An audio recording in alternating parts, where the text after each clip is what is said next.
Hello, good evening to everybody. Thank you so much, of course. We are all here for love of Chana Bloch and the many ways that she has been in our lives and will remain in our lives. And I'm very happy to see all of you here tonight. I want to thank Friends of the Albany Library for making this room and equipment accessible to us. We appreciate them. And I want to thank all of Hana's friends and students and fellow poets who along the way have given me information, answered questions, and helped me to bring this together so that we could gather. So we have a few readers in part one who are going to be reading for this launch of Hana's new book, The Moon is Almost Full. I'm sure that many of you have spoken to Hana along the way, perhaps read some of the poems as she was developing them, and there are no words really to describe what a gift it is that we have this book. And I certainly have felt that I've been hearing Hana's voice a lot in the last few days especially, and I think we will all be hearing her voice probably for the rest of our lives. Good fortune that we have to have been her friends and those who and family and those who love her. So Hana and I had actually been talking about tonight for some time, and she very optimistically was expecting to be here on this date tonight launching the book. So it's really a special privilege to be coming together and sending this book out into the world with all of you. I would like to introduce our first speaker, reader. She is Chana Kronfeld, known for her lifetime of wonderful academic work in Hebrew and Yiddish translation and studies, some of which the translation work was done with Chana Bloch. Most important of all tonight is the long and very special friendship that these two women have enjoyed. And then we will proceed through the readers and speakers of this first part. And I urge all of you who have some words or a poem of Hana's or a poem written for Hana or with some perhaps special shared meaning, to join us in the second part of the evening, which is a continuation of this celebration of Hana. And at that point, I will give further directions. I'm just very grateful to all of those who are participating tonight, and thank you. Chana Kronfeld.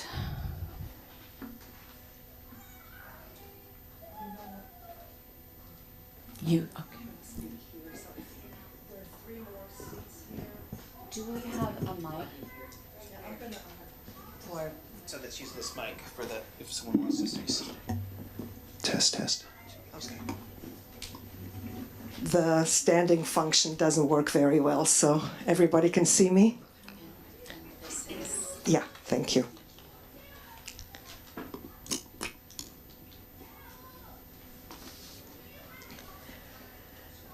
So I'll start with things you all know, but they need to be said in kind of retrospective. Dan, there really is a place to sit here, since I'm going to be taking your name in vain. Our beloved Chana Bloch I know Americans pronounce it Bloch, but I can't do it, succumbed to her 4.5-year-long struggle with cancer on May 19. She died peacefully in her Berkeley home, thank you, Sandy, surrounded by her loving family. Hana is survived by her husband, Dave Sutter, her son Benjamin and daughter-in-law Trang, who are not here because they just had a baby boy, Xander. Hana knew that he was about to be born and was there for his naming. And her son Jonathan and daughter-in-law Nina and her granddaughters Liliana and Stella.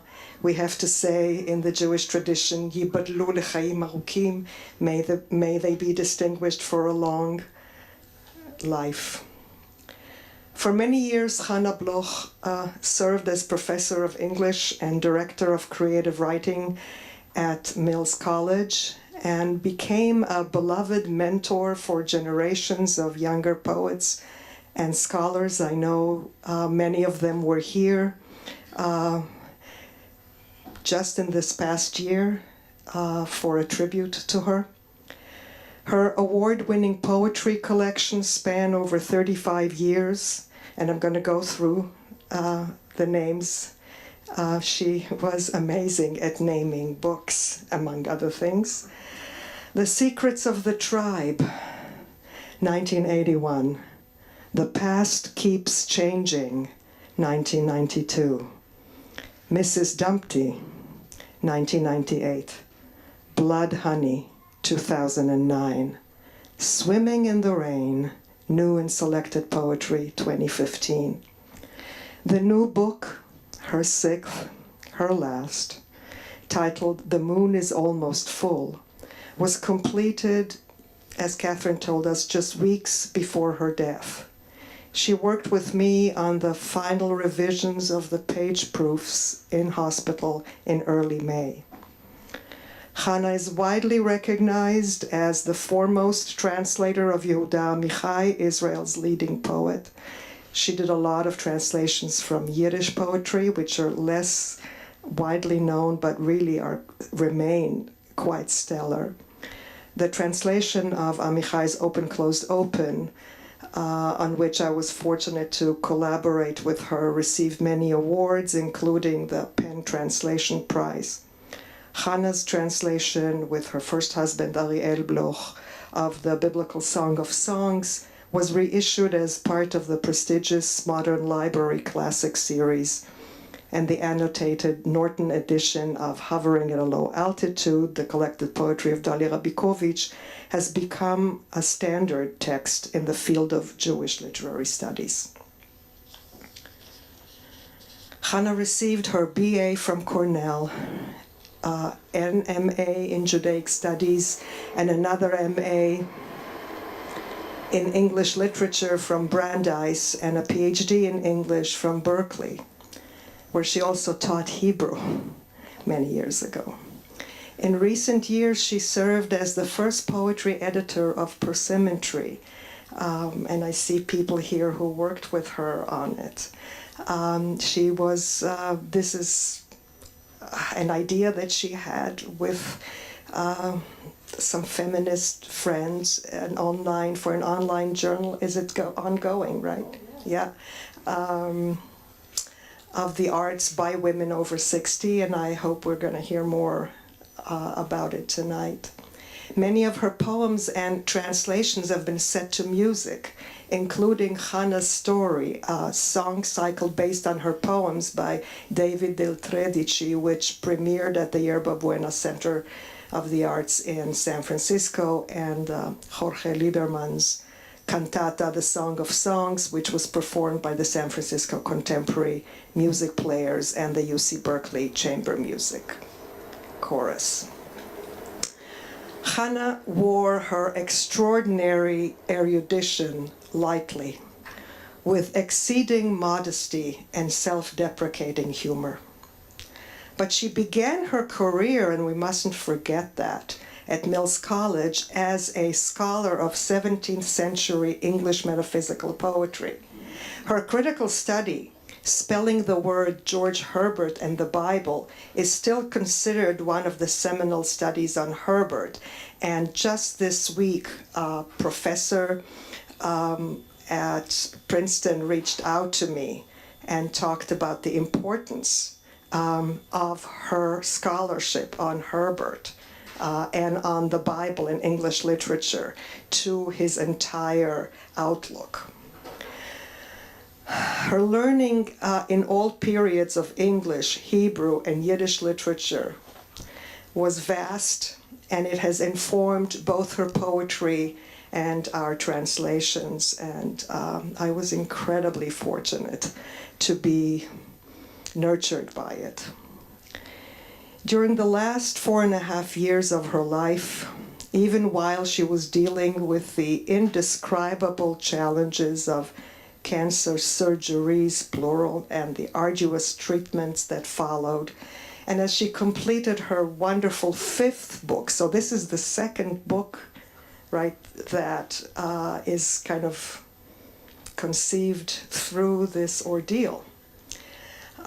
The wonderful 5th book, which is also a kind of a selected poetry, Swimming in the Rain, she worked with me on, in the middle of all this, on another huge translation project for Bob Alter's comprehensive anthology, which came out last year, The Poetry of Yehuda Amichai. For this volume, we translated 46 poems and retranslated all of Open, Closed, Open.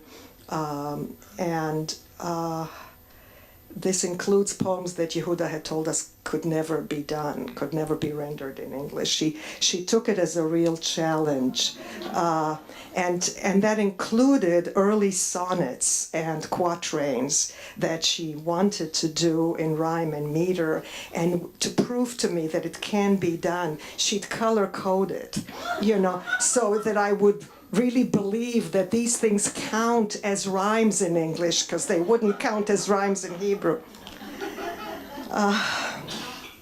With the laptop or pad and paper propped up in various hospital beds, Hana often had a poem within reach, writing, rewriting, translating, reading. Out of the hospital, Hana shared with me at Party Sushi or Dalian draft after draft after draft of the new poems in this book. You have no idea how many versions each and every poem had. The fruits of the extraordinary creativity which this disgusting illness couldn't stop. If anything, it somehow even enhanced it. Hana knew that The Moon is Almost Full would be her last book, and she poured herself into it. I believe this is some of her best work ever. This is some of the best poetry I have read, period. The book dares us, in its unflinching, heartbreaking honesty, to stare at and to stare down illness, death, and self-delusion of all kinds, emotional, political. What allows the reading experience to be exciting rather than depressing, especially now that we have lost her, is the way Hana deflates the hold which fear has on us with her wit and with her irony. But what helps us also is the realization, as we read, that we have here astonishing verbal art. These are sparkling poems that, even through word and sound play, speak about illness and dying with a directness that our culture just doesn't acknowledge, doesn't allow. As always, her irreverent allusions to the Bible offer serio-comic meditations that make us rethink orthodoxies of all kind. Hana told me to remind you, so here goes. This is not just a book about cancer, tell them, and that even the poems about illness and death can be, indeed must be, funny. At the same time that they can and must engage with ethics, with politics, with aesthetics. These are poems, she told me to say, about love, about family, about butterflies, about language, above all, about poetry. And there's even a poem, and that I'm adding on my own, about spending Rosh Hashanah in the fields rather than cooped up in a synagogue. So this is for those of you who are about to celebrate it next week. So there, Hana, I told them.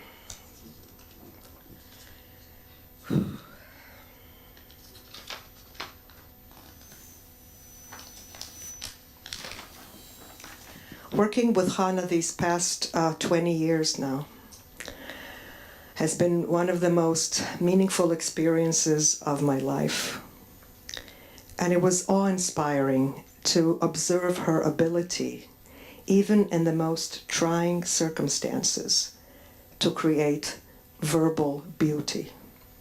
As I'm dealing with this terrible loss, as you're dealing with your loss of Hana, I feel supported, we should feel supported by the treasure that is her poetry and the courageous beauty of it all. The poem that for me epitomizes her ability to turn personal courage into art is called The Face of Death. Those of you who have the book already, it's on page 24. I want to say a couple of words about it. And this recoiling that we feel when we hear the title is precisely what she teaches us to overcome. As you'll hear, Hana replaces the face of God boldly, bluntly, with the face of death. Moses could not look upon the face of death and live, but she refuses to turn her eyes away from the face of death. Like a gunner, death has her in its sights, but she stares him down. What a gutsy move to turn this ultimate encounter, her own dying, into a face-to-face of equals, and an ethical gesture of refusal, as Dan Slopin has pointed out to me, a refusal to look away. Do we ever need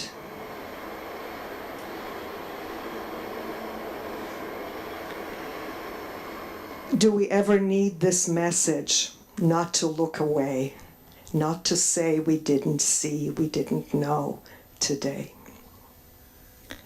As usual, the poem's lucidity is misleading.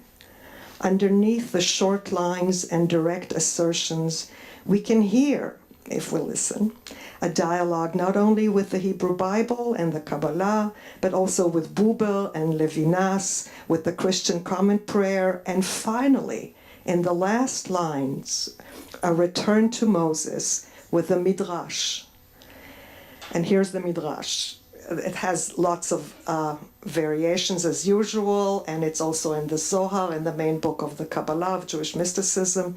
But the basic idea is that having witnessed the painless, peaceful death of his brother Aaron and his sister Miriam, Moses gets jealous and expresses his desire to also be taken with a kiss of God, that is, to be granted a peaceful and painless death. In Hebrew, it's called mitat neshika. And his wish is granted. Since then, being taken with a kiss is traditionally the merciful, painless death of the righteous, motzadikim. And Hana was granted this wish.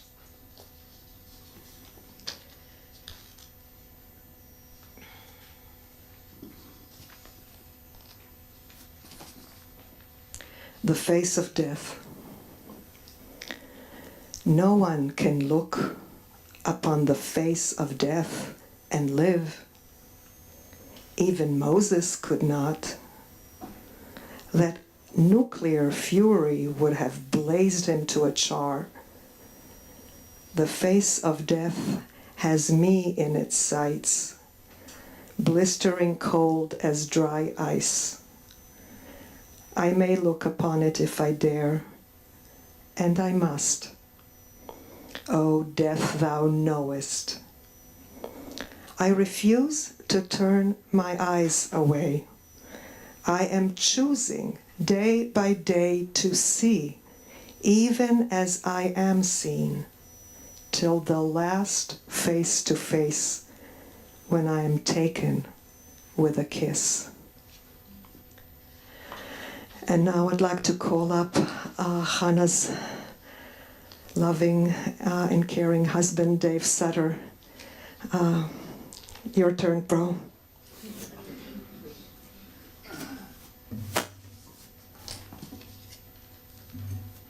As always, you're a tough act to follow.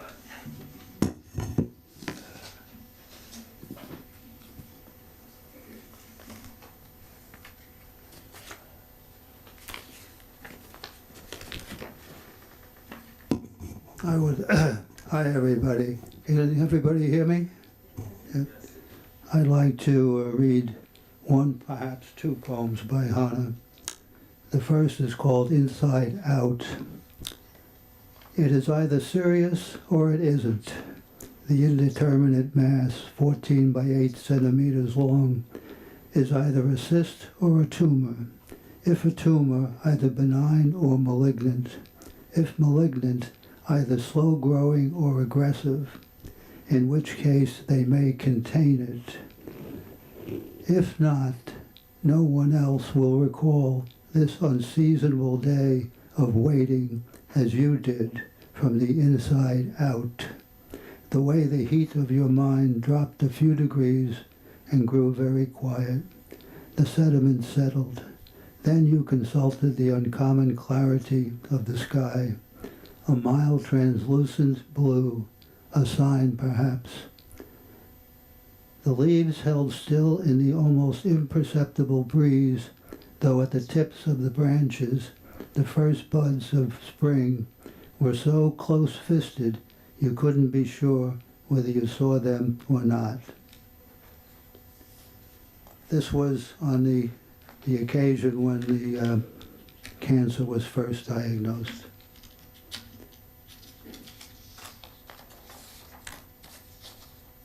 And the second poem is one of her last, which is included in The Moon is Almost Full.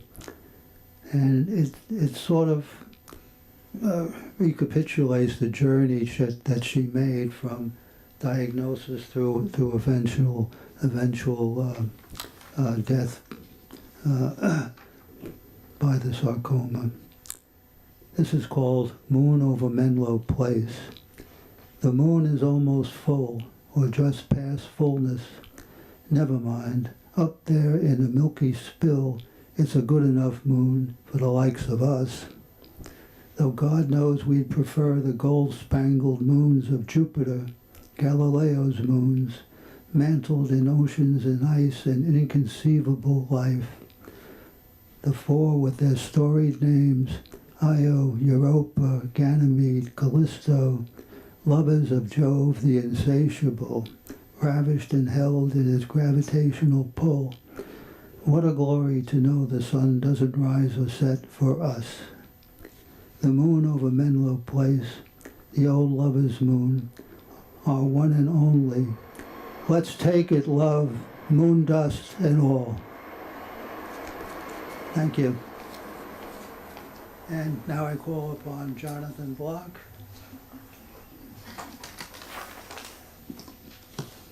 Take back your place.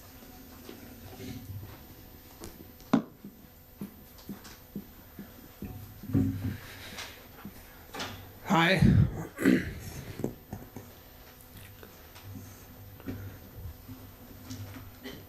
I want to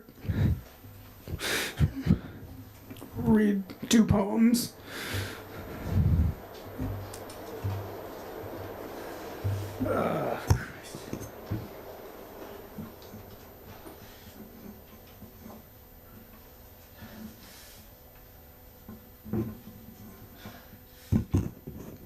This is called Firewood, and it's in Swimming in the Rain.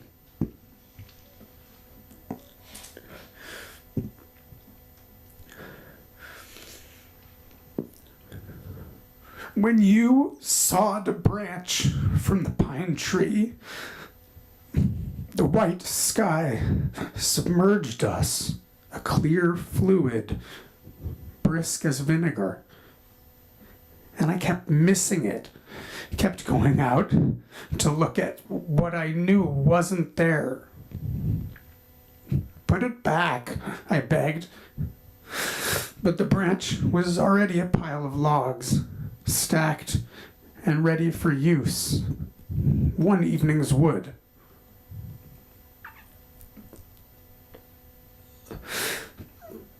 The luxury of that low branch hanging down. We had to duck every time to get past. It choked out the sun. Nothing but pine needles grew under it.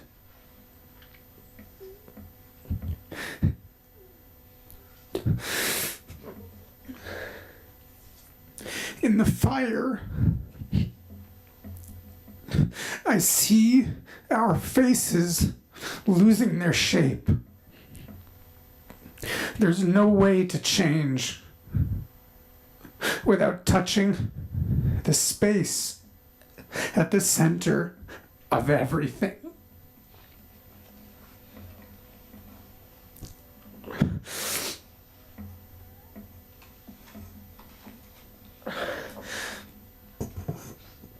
This poem is called At the Border, and it's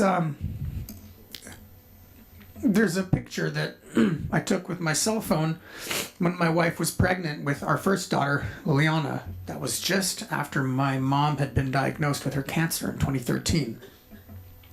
And she was lying in the hospital bed, and my wife was there with her big belly, and my mom put her hand on my wife's belly, and I took a picture, and that picture inspired this poem. At the Border, for Nina.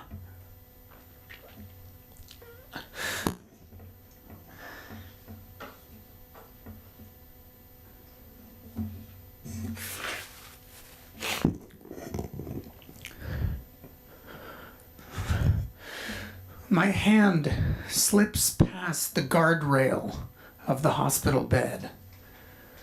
Date of birth on my wristband. Date of death postponed. By the grace of a scalpel blade, I have made it across the border just in time. My blessing hand rests on Nina's great naked belly, Liliana treading water. Headed for land, her millions of eggs already alive inside.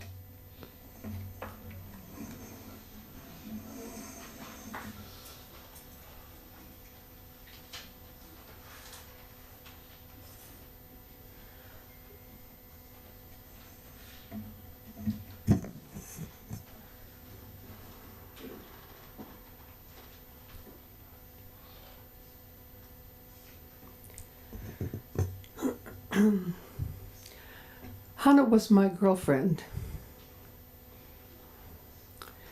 She called me Choni, which was, I think it's the Hebrew word for circle maker,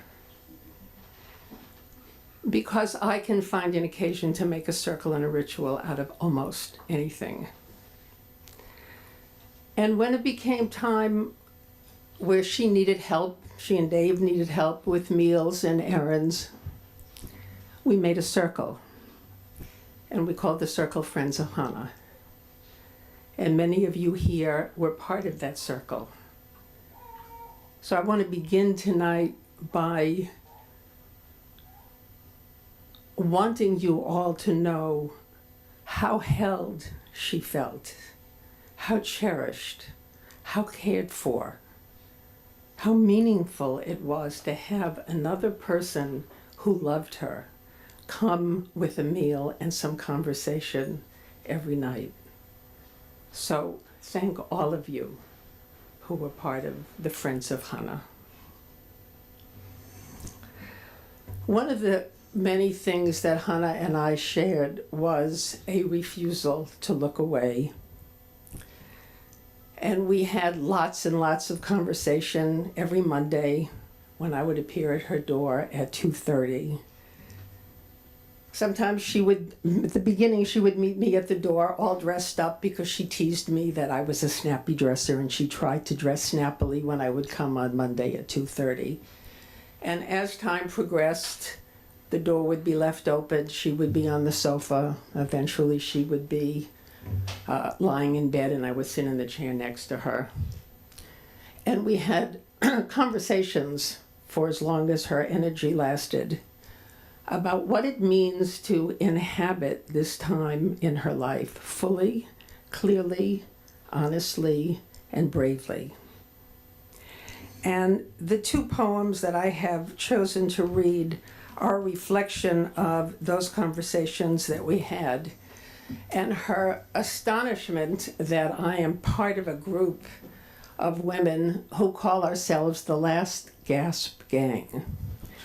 And we gather to not look away and to talk about everything that needs to be said, every decision that needs to be made, every truth that needs to be told. And we talked about the Last Gasp Gang and what did we talk about at the last meeting and how could we translate that into where she was and the questions she wanted to be asking about this moment of her living and her dying. So the first poem I want to read is called Deadlines, which in her glorious Hana way was reading something and bumped into the word deadline, which all of us have read and seen thousands of times and never stopped to ask the question that she did, which is, I wonder what the root and the history of that word is. Where does that word come from? And with that exploration came both this poem and the questions she was asking of her life at that moment. Deadlines. 1865. Thousands of Union soldiers were confined in Andersonville in a stockade of rough-hewn logs.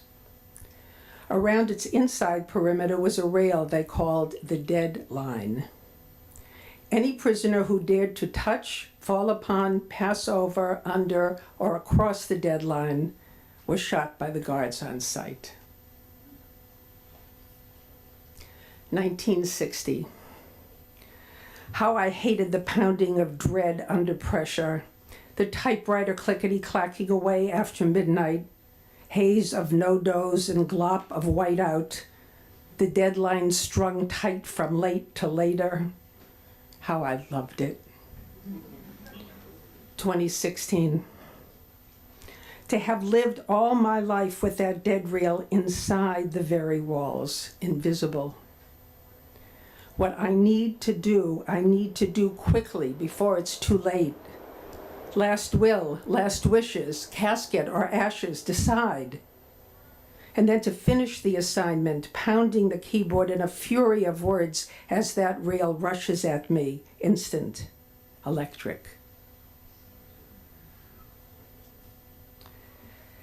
And the second poem I've chosen to read is called Prayer, because I am one of those Jews who goes to synagogue, who believes in a lot of that stuff that Hana did not believe in.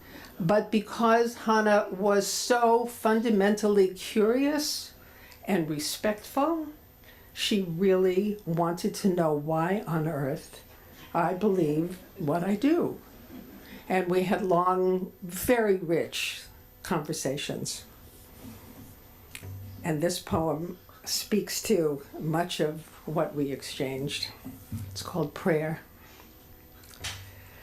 There being no one to pray to, we pray to life, which gets larger and larger the smaller we get. We stand up straight as we were taught, but the vertebrae settle. We're too old to pray, let me not die. Even the chairs that outlive us won't last. What we ask gets quicker and quicker the slower we get. Let me not die. Let me not while I'm alive. Sandra?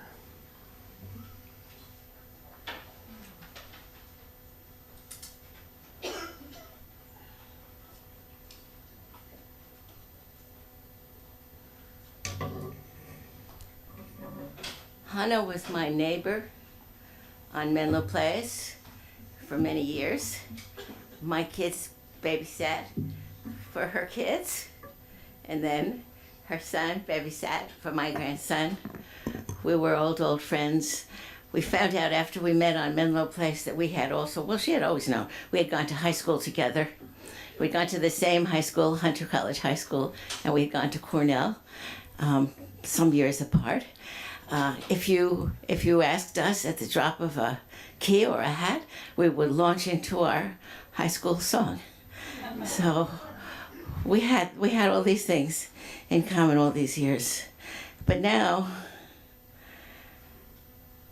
haunted by this, thinking about everything she went through, I find myself meditating endlessly on the extraordinarily beautiful picture of her that is on the back of this book, and that, as some of you know, if you haven't seen the book, was in her wonderful obituary in the New York Times. It's a picture that rivets me because it's simultaneously questioning, rueful, fearful, and yes, sort of joyful. There's a kind of joy in the picture that I'm very struck by.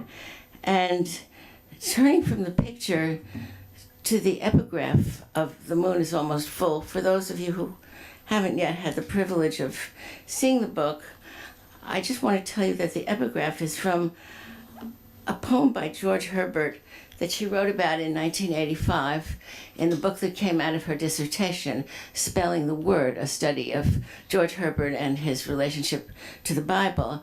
She chose the most wonderful words in George Herbert's beautiful, beautiful poem, The Flower. The epigraph is, and remember, it's an epigraph to a book of poems about dying.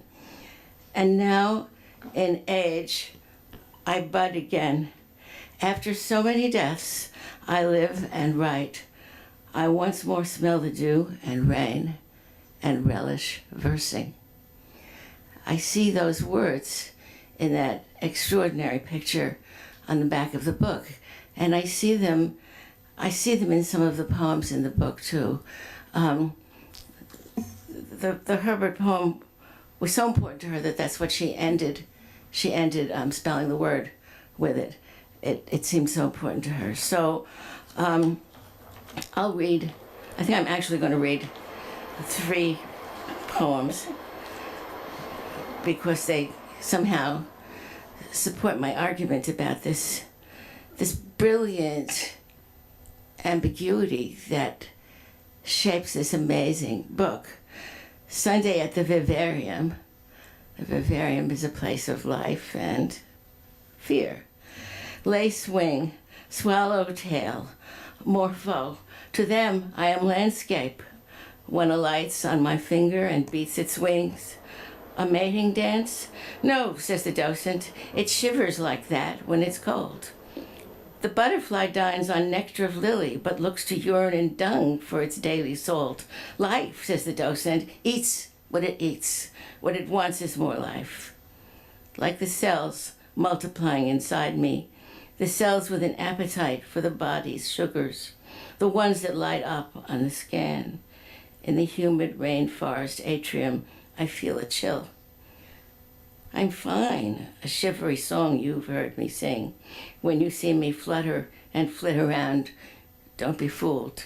I'm just trying to stay warm. That's in this picture too. And I remember when in the poetry group that I was fortunate enough, several of us here were fortunate enough to share with Hana. I remember reading this poem in that group and loving it then. Here's another one which also explains so much. The mind-body problem. Those were the days, my friend, when we were a 2-in-1. Just summon mind, and body was right on the spot, thinking what mind would feel. Ergo, we were. An item, one flesh, a marriage perfused with mind. Descartes, you had it all wrong, we crowed with a single voice. Oh, the living was easy when we were a 2-in-1. Now we're divorced and quartered in the same ruined house. I wash its hands and face. It spends my time. Evenings, I manage to catch a break. When my body goes to bed, I get to stay up half the night and think. Because of what I said about the picture, I'll read one last short poem that I remember we were stunned by in our group. This one is called Cancer Ward. A joy so acute it startles me. Here on this mountain pass, where dangers multiply, faced with an appetite, a clearing of bright, cold-bladed air. Even here, on this corridor, this slippery when wet, a clarity, as if joy required only joys to feed it. Do look at the picture and do read George Herbert's The Flower. I call upon Beverly. Right.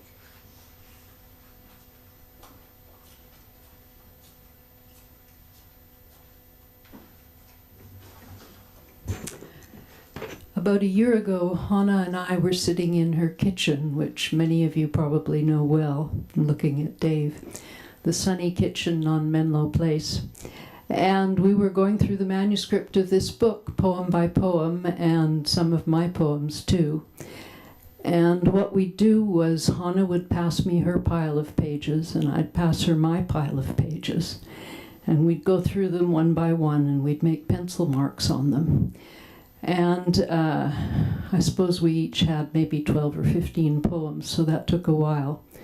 And then we'd stop and we'd talk a little bit, and then we'd say what we thought of the other person's poems. So when I got this book 2 or 3 days ago, I was absolutely thrilled to see all these poems, many of which I knew. I'd seen them in the poetry group, or I'd seen them with Hana in her kitchen, and many I didn't know. And I'm going to read 2 of them.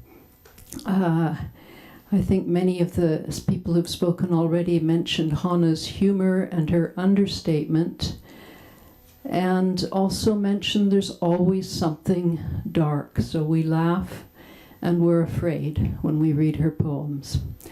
The first one I'm going to read is one that Hana and I had been looking at together.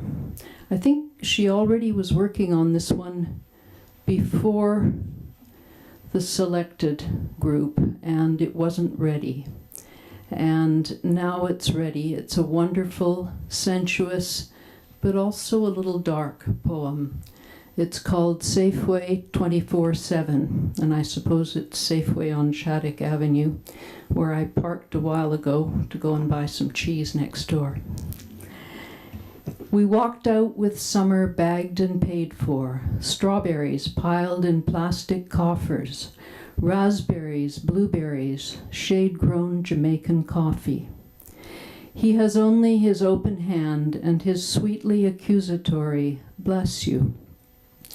We have only to turn our heads, and he's gone. We'll be home in no time to naked comforts, fall asleep to the purring of the fridge. Who says we have to offer a cloak to every poor soul on Solano? Remorse is its own reward. Cherries and plums on special today, and black oil sunflower seeds for our little sisters the sparrows, who are always hungry. And the second one I'm going to read is called Pentimento. And my memory is not what it used to be, but I don't think I've heard this one before, and I loved it. This paint takes a while to dry. It's your canvas, your brush, and you can still make a change. Why not a window over there instead of an unmade bed? Now open the window to a painter's sky, rack of cloud and all. You could loft yourself up and away on a puff of regret. Or on the Bart. You could loft yourself up and away on a puff of regret. You've painted one failure after another out of the picture, though the traces remain, the story behind the story. Your hand knows only what it likes, and it tells you. But the infrared knows how many wrong moves it took you to make a life. Thank you. Susan?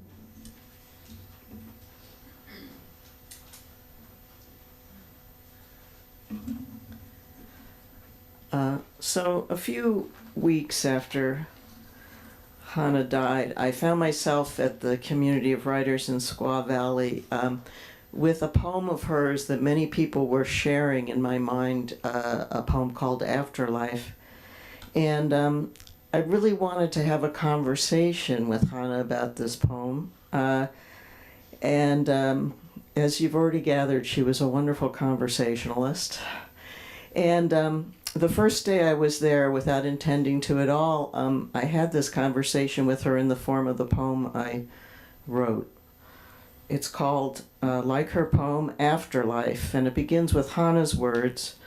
And then I rose to the dazzle of light, to the pine trees, plunging and righting themselves in a furious wind. Chana Bloch. And here I am among the pines and in the light of an afternoon on the mountain, the trees upstanding in the heat, dumb observers of all that goes on above ground. You're not above ground, but I imagine you getting to know the dirt creatures and consoling them as they translate you, return you to Aleph and Tibet. If there is humor to be found in darkness, your dry bones will close around it, though silence is a challenge to laughter. I hope wherever you have plunged, you have righted yourself. Do you feel up to starting over in a body that isn't made of words, a sapling ponderosa pine perhaps, to rise and dazzle us some more? Left here in the wind, we are mostly furious.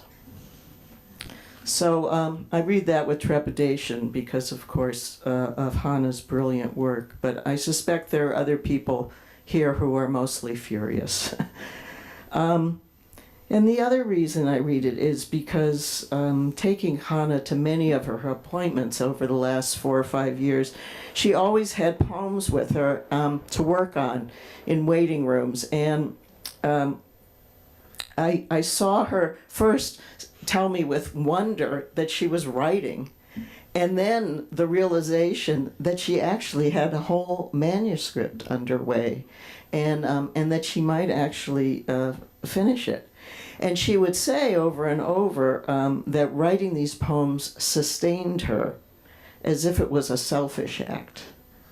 And now the poems are out into the world, making lives of their own and sustaining us. And how extraordinarily fortunate we are that our conversation with Hana continues through these poems. So I'm just going to read one from The Moon is Almost Full. It's called The Will.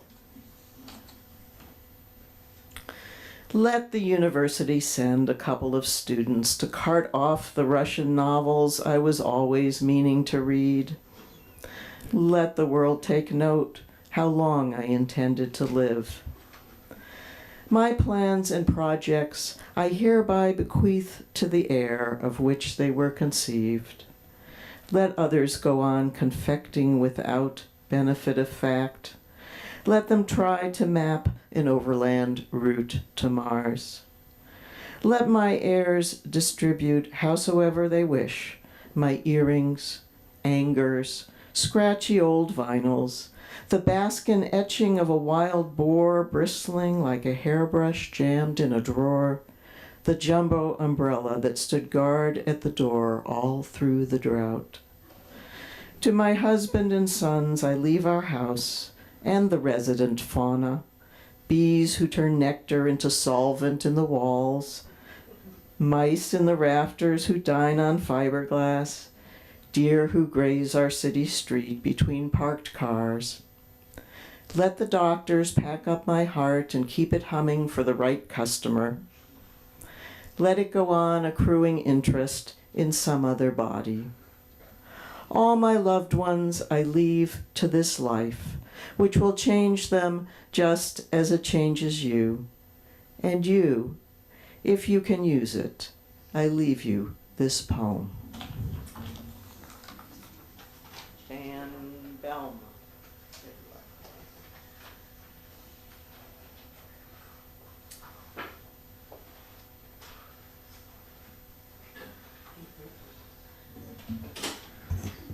Thanks to all of you who've come before. Hana was a pal. Such a generous pal. We were thrown together as readers. We didn't know each other. It was 25 years ago or so at San Francisco State. And so the conversation began. I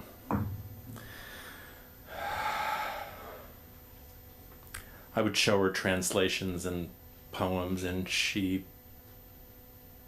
kind of wouldn't know what to say or what it needed or what to do. I'm hoping I can still call on her somehow. So it continues. She was very amused by my conversion to Judaism.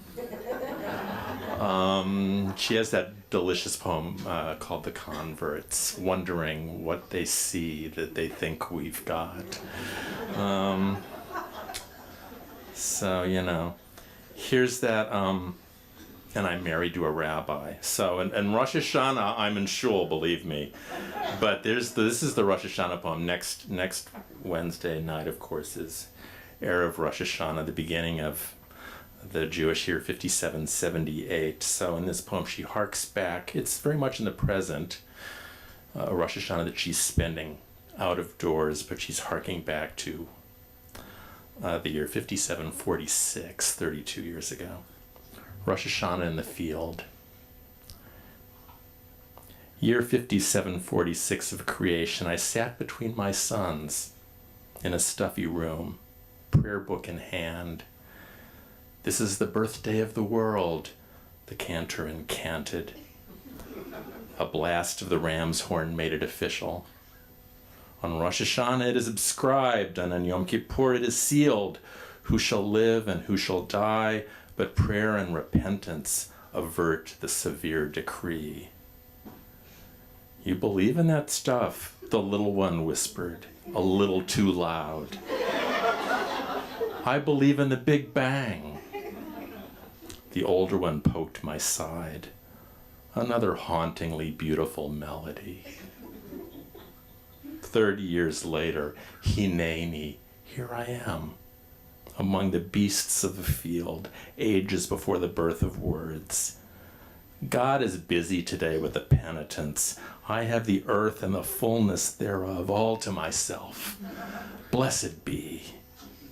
A sparrow lands on a springy stalk, rides it fluently to the ground. The deer come up close and present their ears.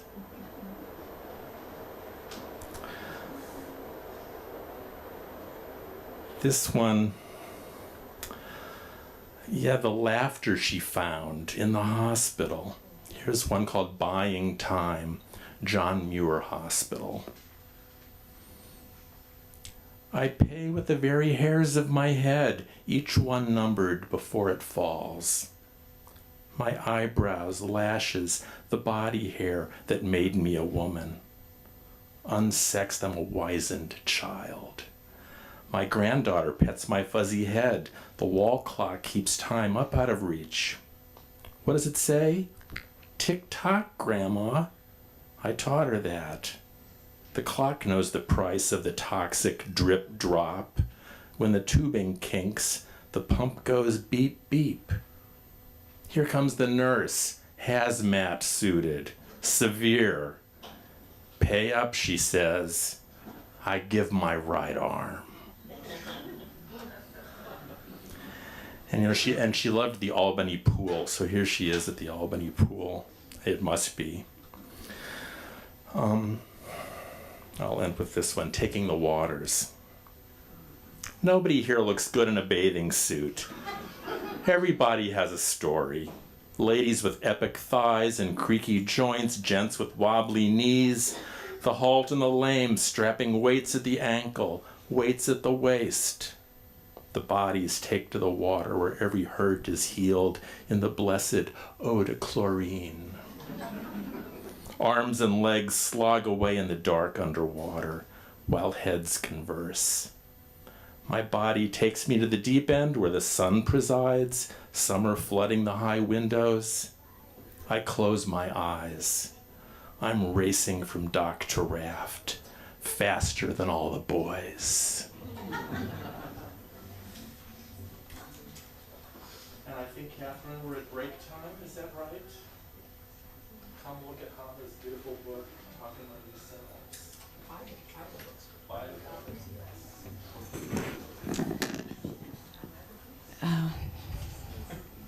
Thank you. Yes, so please enjoy one another, and we're going to take about a 10-15 minute break.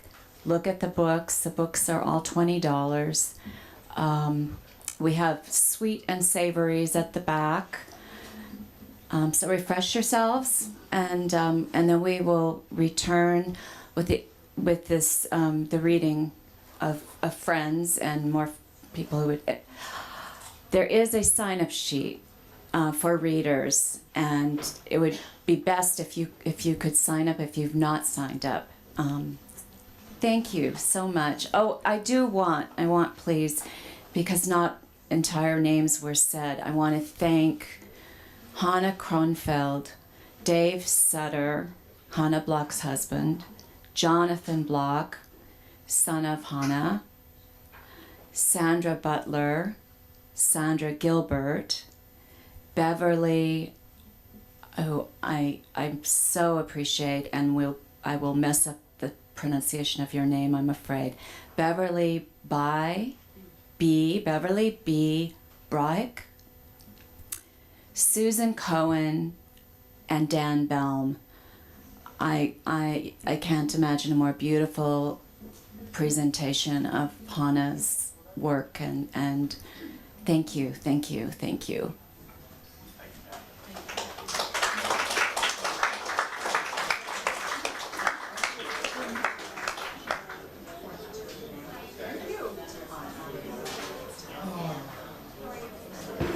Yes, and for book sales, we can take cash or checks. Please make checks to Chana Bloch. Thank you. Thank you. Hi.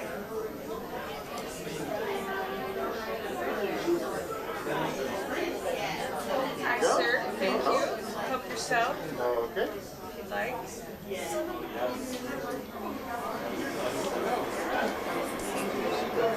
Hi. Thank you.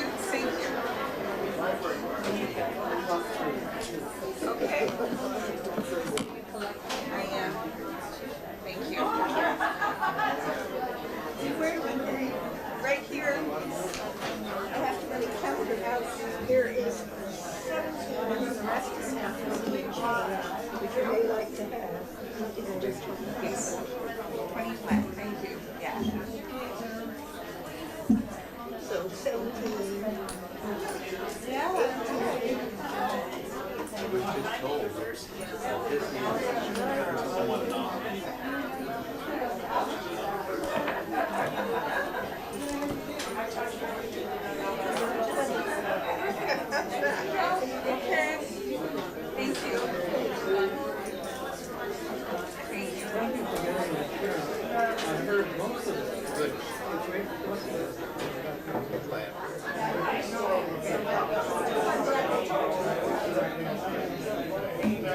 Okay, hello everybody.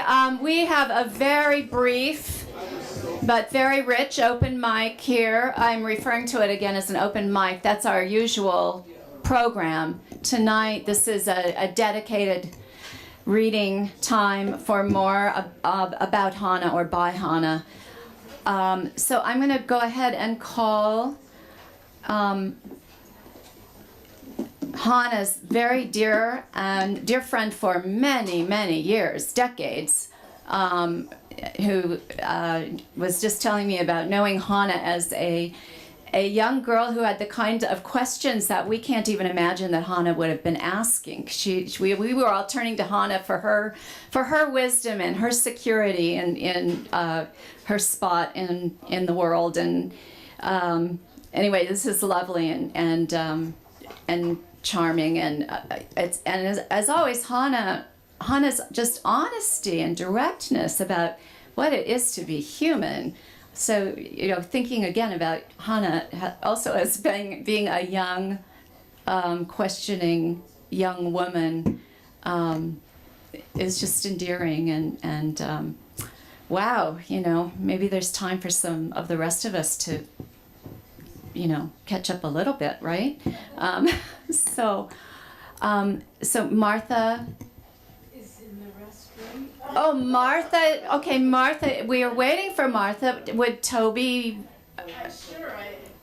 We can't match up with the introduction you just gave. Oh. Well, I think you had the best line there. Okay, so please. Hi. So Catherine was introducing my mom, who stepped out for a little bit. So I'll go instead, and then. Unless she would like to wait for you.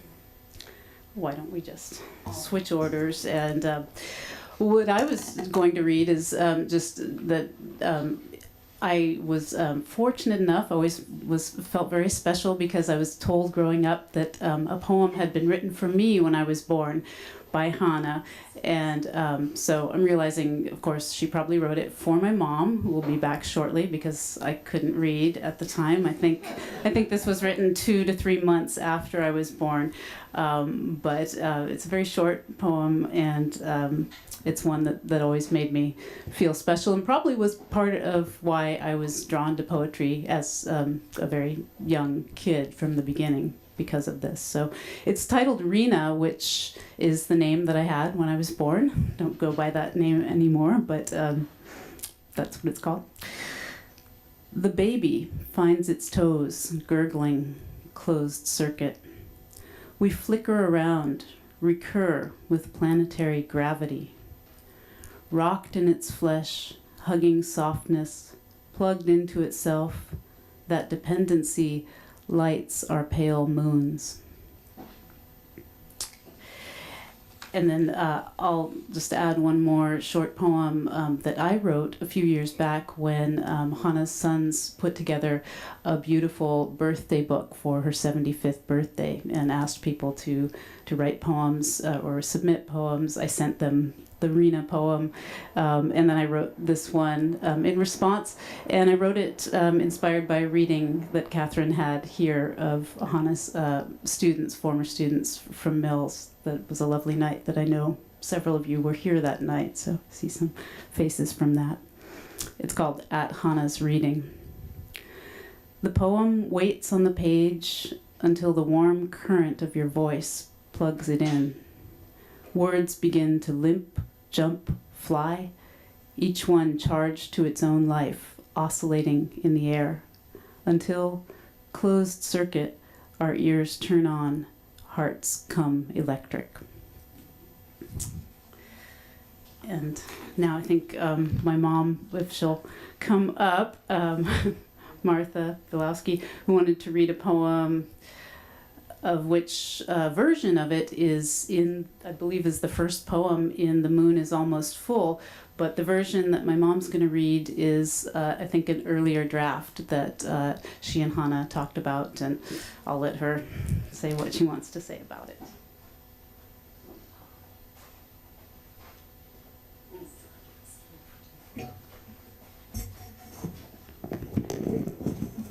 Is that good? That's good. Well, I met Hana 50 years and a few months ago when she first came from Israel to do her PhD program in Berkeley. She didn't know anybody in Berkeley. Oh, sorry. She had no contacts in Berkeley, but she had my phone number, and she called. She needed, can I help her? Well, I tried, Every day, almost every other day, Hana had a phone call as to how's she going to find an apartment, should she go out with this boy, that, but should she, what she, and I thought, what is this? She must be this brilliant young woman. What is with her? And I didn't, I really didn't know. In the beginning, I began to laugh, and she got very annoyed because it was so I don't know. She got very annoyed. She got very upset that I laughed, so I figured this is not working. And then one day I hit upon a phrase that someone had given me many years ago in Israel. I guess I had run into a little trouble, and they said, Yom Asal, Yom Basal, which means, they said, one day honey, one day onions, one day meat. And I thought, well, that makes, basal, basar, in Hebrew is basar, basal, that's the meat. I don't know Arabic. It's an Arabic phrase, not Hebrew. So then I started with that one. That one worked a little better with Hana, and, which means one day is bad, but, tomorrow will be better. And then slowly, of course, and then as the years went by, faster and faster, she found her way, she found her friends. She was, of course, in her PhD program. But we have kept in touch over the years, and she even confessed to me that laugh that I used to produce and she got so upset and annoyed when she asked me these ridiculous questions, she began to understand that, and she really appreciated that. That was really, this is many years later, the correct response.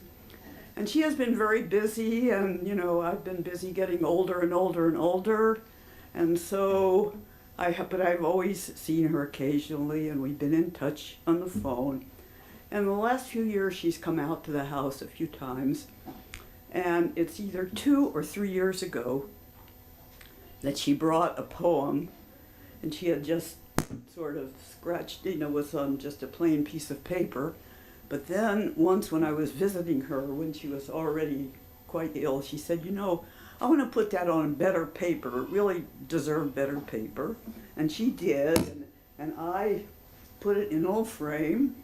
And now I see it's the first poem. Now this poem, and I have to thank Chana Kronfeld, because it is not one day meat, it was not one day meat, one day onions. It's one day honey, one day onions. Apparently, Hana said that you spent a lot of time consulting with all kinds of experts on this, Arabic sayings and God knows what, until we got the right answer.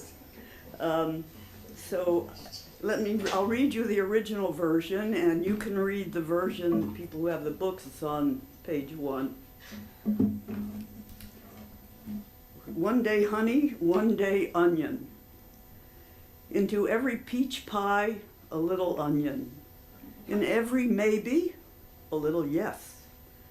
In every promise, a shattered glass. To every portion, a cutting edge.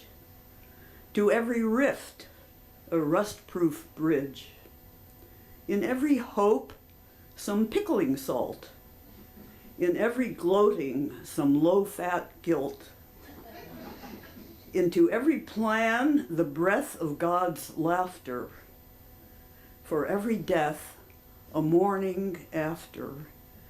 And what struck me when I read it, especially by the time she gave me this poem, she was already ill and knew that she was very ill.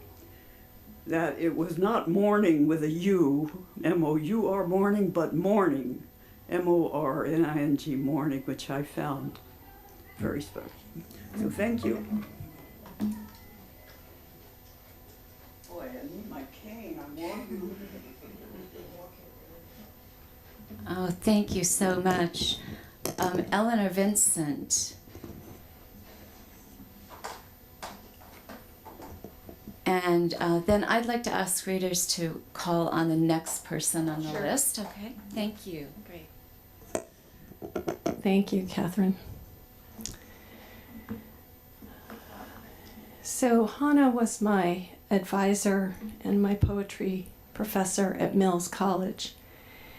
And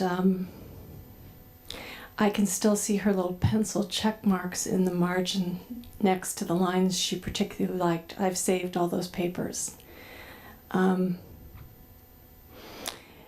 Hana was my rock in a crisis in my own life after my 19-year-old daughter was killed in a horse riding accident while I was in the program. And she was simply amazing. I would go sit in her office and we would talk. And at one point, she said to me something I'll never forget. She said, "Eleanor, don't be too strong."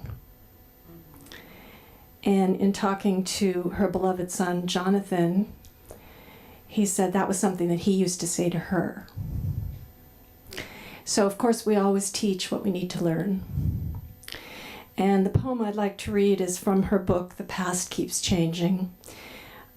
I just completed teaching a class in memoir at the San Francisco Writers Grotto, where I am privileged to have an office and to write with other wonderful people and to teach. And I structured my class on memoir around a series of 6 poems. And of course, I had to include one of Hana's. So this poem is called Talking Back for My Mother.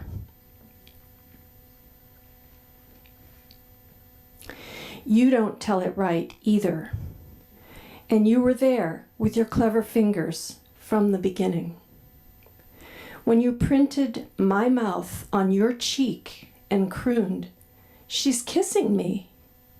When you made your voice small as a sparrow's and sang, "How I love my mommy."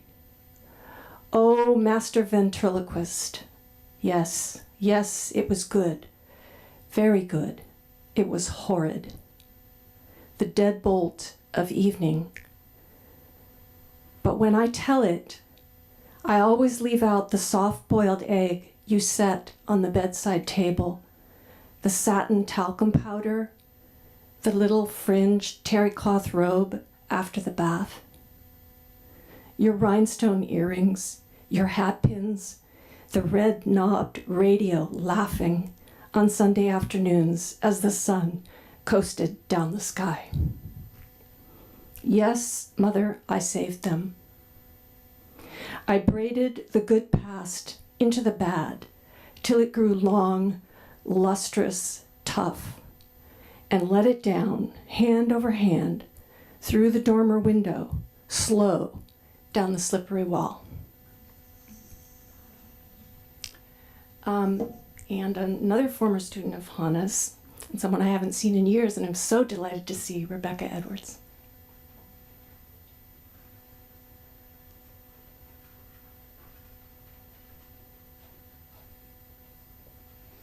Thank you. That was one of the 2 poems I was going to choose to read. I'm grinning to ear to ear. I want to thank all of you who told stories tonight and shared your presence tonight with Hana, about Hana. It's a gift for me to hear all those pieces, to have those pieces, and I hope we keep sharing them. I need them, and I know others need them, and thank you so much for organizing. And to Hana's family, my deep love and sympathy. I want to say just something really short about Hana. Hana was my teacher, and the very first time I went to see Hana in office hours, my life changed. And I don't say that lightly. And I had many more times with her, and many of those marks on the paper and words on the paper, and I've been thinking of her handwriting all day. But that first meeting, everything that happened in that first meeting was a turn for me. And it was a typical Hana. She basically said, when I walked in, "I know your secret." And I begged her not to tell anybody my secret. And I kept saying to her, it's not that I'm ashamed. I'm not ashamed. I love my grandmother. But I don't want anybody to know that I'm her granddaughter, because I cannot be a poet with that kind of writing in front of me. My grandmother, Tilly Olson, an amazing writer, and to have that above me and to try to become a poet in that shadow was terrifying. And so I had gone back to school, and I had not told anybody, and I was praying that nobody would find out. I walk in, "I know your secret. You're Tilly's granddaughter." And I was like, "Please don't tell anybody, please don't tell anybody," And she said, I won't tell anybody for now, but let's talk about this. And she gave me the way out. She said, you might want to think about it like a medieval guild, like families. You have whole families of painters. You could have whole families of writers. Like there could be a craft that's passed down, and you could think of it that way. And I took a deep breath, and I thought, okay, I'll think about that, thank you. And then I said, so what did you think of my poem? And she said, oh! And she got a smile on her face, kind of smile. And I was trembling, and she said, well, it's mystic lesbian poetry. And I thought, there's secret number 2, right? And I looked at her and I said, you mean that's a thing? That's a thing? I get to do that, and also that moment of, I didn't think anybody would ever understand what I was writing about in that poem. Very arrogant of me, but And here was Hana saying, it's a thing. And then I said, but it's so short. It was less than 40 words, and I fessed up, and I said, all my poetry, it's so short, it's tiny, it's these little tiny things, it doesn't add up to anything, it's all these little pieces. And she said, oh, no, it's okay, you can write tiny poems. You can write tiny poems, it's okay to write tiny poems. And I thought, oh, great, well, what do you think? And she said, well, I think you could get rid of some of the words. Okay, I have found my teacher, So, in honor of Hana, this is the first version. It's not very good, but you can see, and it's now less than 30 words. It was 40 words when she saw it. By the time we were done that semester, it was less than 30 words. So, for Hana, mystic lesbian poetry. Speaking in tongues. Give me this nocturnal mouth, 1,000 wild tongues swimming in a language salty from the sea, each tossing one gritty syllable of your name. And then the poem I chose to read of Hana's is one I love, and I chose it because it talks about paper. It's called Blue. The sky isn't really blue, it just looks blue. The way we look happy in the family album. So the grass isn't green either. No, the grass is green, or green enough in California till summer burns it brown. We call that gold. And paper is white until it turns brittle. What an odd compulsion to preserve the remains of a day on paper. Paper. When I turn the pages, bits of the old life flake off in my hands. A few worn hopes without punctuation. I once called love as I lurched from one hope to the next, irremediably deep in blue. Who could be happy in a life like that? I was.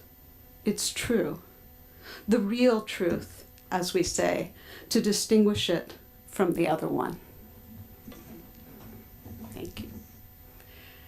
And next we have Dorothy Gilbert.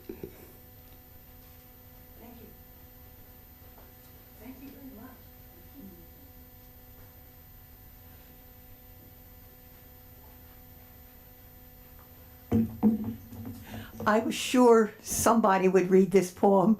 I'm glad it's me. It's I think it describes someone who's here, and I hope that person won't mind. But it's part of my memory that I really cherish of Hana. Hana and I went way back. She was my boss in 1988 when I taught for a year at Mills. I substituted for the medievalist, and I taught freshman writing, and I had a very good time. But I remember Hana for a number of other reasons too. She was, I'm a verse translator, and she was very, very encouraging and collegial to me, and it was a very rich and precious thing to me. And she also was very helpful and encouraging with my original verse. But I loved going to readings where Hana read. She was always delightful and wise and witty and many-faceted, and it was always a delight. But one thing I remember particularly, it was soon after the first of her children were born, and she had a poem, and she said, "I have a little son. He's very edible," said she. And then she proceeded to read this poem, which I and a number of people have always remembered, called Eating Babies. Part 1. Fat is the soul of this flesh. Eat with your hands, slow. You will understand breasts, why everyone adores them. Rubens' great custard nudes, why we can't help sleeping with pillows. The old woman in the park pointed, "Is it yours?" Her gold eye teeth gleamed. I bend down, taste the fluted nipples, the elbows, the pads of the feet, nibble earlobes, dip my tongue in the salt fold of shoulder and throat. Even now, he is changing, as if I were licking him thin. Part 2. He squeezes his eyes tight to hide and blink. He's still here. It's always a surprise. Safety fat, angel fat, steal it in mouthfuls, store it away where you save the face that you touched for the last time over and over, your eyes closed so it wouldn't go away. Part 3. Watch him sleeping, touch the pulse, where the bones haven't locked in his damp hair, the navel of dreams. His eyes open for a moment underwater. His arms drift in the dark as your breath washes over him. Bite one cheek, again. It's your own life you lean over, greedy, going back for more. Oh, Dan Slobin. Dan Slobin. How lovely to hear from all of you. I wasn't really planning to read anything, but if I had, it would have been, again, the poem that she wrote to her mother.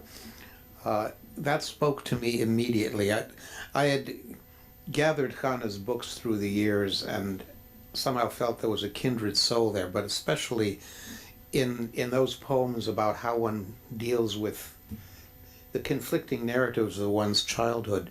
I remember talking to Hana at some meeting, it must have been a political meeting or a social event, and telling her how that poem spoke to me, and she was sort of shy and pleased, like, oh, you mean a psychology professor reads poetry and I can speak to you? It was a wonderful moment of bonding. So I wasn't going to really say anything, but I couldn't resist it. I had waited for the new book impatiently. I heard her read it at the City Club before it came out, and it came, and I read a few poems, and it was just so full I couldn't read more than a few, and I just went to my desk and I wrote this in my journal. And think, if you've looked at the book, think of the picture on the back. The poet's picture is on the back of the slim book that finally came in the mail today. Her last book, the one I've been waiting for, the one I heard her read from the last time I saw her. Such a look on the picture, questioning, challenging, eyebrows raised, mouth shut but not at rest, laughter or tears held back. Wry acceptance in that challenge? Why me? Why now? She knew she was being taken away. She prepared herself, prepared us for it. These are her last words, and being a writer, they are written words. Her gift to us, her devoted readers. One of the last poems is a written will. It ends with the bequest to all of my loved ones. And you, if you can use it, I leave this poem. She wrote to the face of death, I refuse to turn my eyes away. I am choosing day by day to see even as I am seen, till that last face-to-face when I am taken with a kiss. Now I understand who she is in the picture on the back of the book, the one who refuses to turn her eyes away. May her words give us the courage not to look away.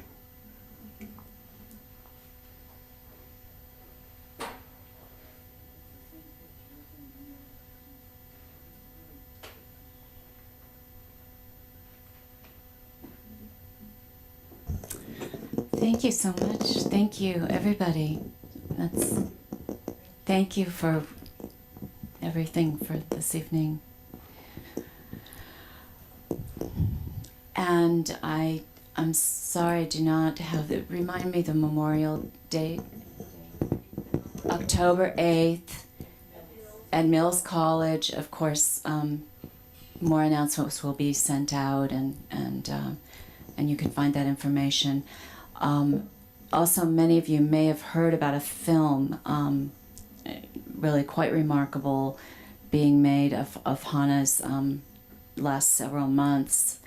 And I know the editing of that has not been quite completed, and it's been delayed. And so we don't have a firm date for that, but that's definitely another event to look forward to. It will be really tremendous. Please.